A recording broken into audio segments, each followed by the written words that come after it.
Good morning, afternoon, or evening, everybody. Today is 9/1/2025. It is Labor Day. I hope you all are having a great day so far.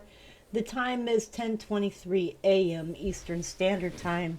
I do have y'all looking at Google Earth, and we are looking at the earthquake, the 6.0 in Hindu Kush region, Afghanistan, that occurred yesterday, which had some aftershocks. There was two 5.2 aftershock earthquakes that are noted on EMSE.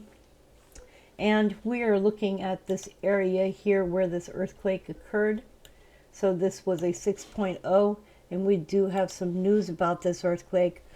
Hundreds have been killed as a 6.0 magnitude earthquake struck Afghanistan, destroying villages, and that's coming from officials. A 6.0 magnitude earthquake struck eastern Afghanistan, destroying several villages, killing at least 812 people and injuring scores more, according to local officials. The powerful earthquake struck just before midnight on Sunday near the border with Pakistan, with its epicenter about 17 miles east of Jalalabad, according to a preliminary data from the U.S. Geological Survey. Almost all the deaths were in Kunar province, where 800 people were killed and another 2,500 people were injured. Officials made this in a statement shared with Zabilullah Mujahid, a government spokesperson. Another dozen people were killed in Nangahar province, said Mufti Abdul Matankani, and he is the Minister of Interior. At least 255 people were injured in that province. Taliban government officials in Nangarhar said more people are feel trapped under rubble in remote villages. Deadly earthquakes have struck Afghanistan several times in recent years, including a 5.9 quake in June of 2022 and a 6.3 in October 2023. The death toll for each of those quakes rose to over 1,000 people. The United Nations mission in Afghanistan said in a statement on Monday that its local staffers were deeply saddened by the devastating quake, which claimed hundreds of lives, injuring many more. The Afghan health minister said that several villages in Nurgal district of Kunar, including Sholt, Erit, Mamagal, and Water, and others, had been all but destroyed. Others suffered significant damage. Some of the injured had been evacuated, and rescue efforts were ongoing. Sadly, tonight's earthquake has caused loss of life and property damage in some of the eastern provinces. Mujahid said support teams from nearby provinces had been dispatched to the area. The Ministry of Defense said a 10-member crew flew some 40 flights out of the area, carrying 420 people to hospitals, including to Daud Khan Military Hospital. The National Disaster Management Authority said a convoy carrying response teams was en route to the affected areas of Kunar.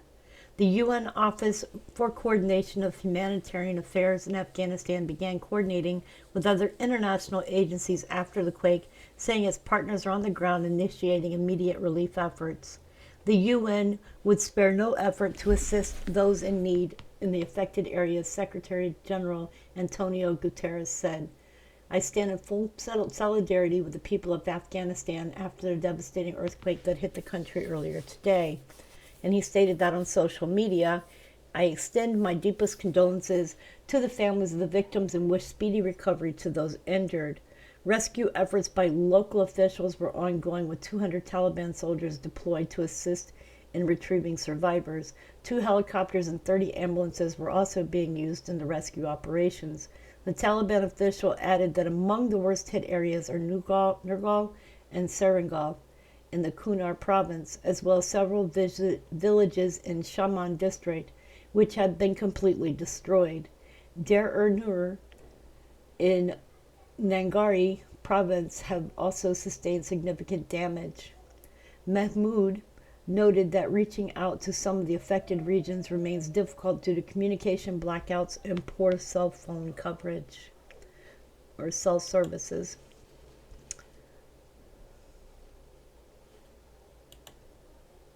In other news, the shallow quake struck 17 miles from Jalalabad late Sunday, with damage assessments still ongoing. The quake was reported at 11:47, some 17 miles northeast of the city of Jalalabad. Footage shows rescuers taking injured people on stretchers from collapsed buildings and into helicopters as people frantically drug through the rubble with their hands. Buildings in Afghanistan tend to be low-rise constructions, mostly of concrete and brick, with homes in rural and outlying areas made from mud bricks and wood. Many are of poor construction. The earthquake was just 5 miles deep. Yesterday I saw that it was 6 miles deep, 6.3, so this is 5 miles deep, and shallower quakes tend to cause more damage. A 4.5 magnitude quake occurred in the same province just after midnight. Afghanistan is especially vulnerable to earthquakes, particularly in the Hindu Kush mountain range, where the Indian-Eurasian tectonic plates meet. One of the deadliest natural disasters to strike Afghanistan in recent memory occurred on October 7, 2023, when a 6.3 earthquake struck the South Central Asian nation, followed by strong aftershocks. The Taliban government estimated that at least 4,000 people perished, though the UN gave a far lower total of 1,500. There is still more ongoing before full news will come out about everything. As of yesterday's update, they did not know what the damage was, so I did not state that in the video. As of this morning, I am reading about how bad it really is, and we need to keep the people of Afghanistan in prayer. And guys, this is horrible. All right, you guys, please remember to tell someone you love them. Tomorrow's never promised, and make each day an adventure. And if there's any more updates, I will make sure that I update. Anyways, you guys, I love you, and I hope you have a great day.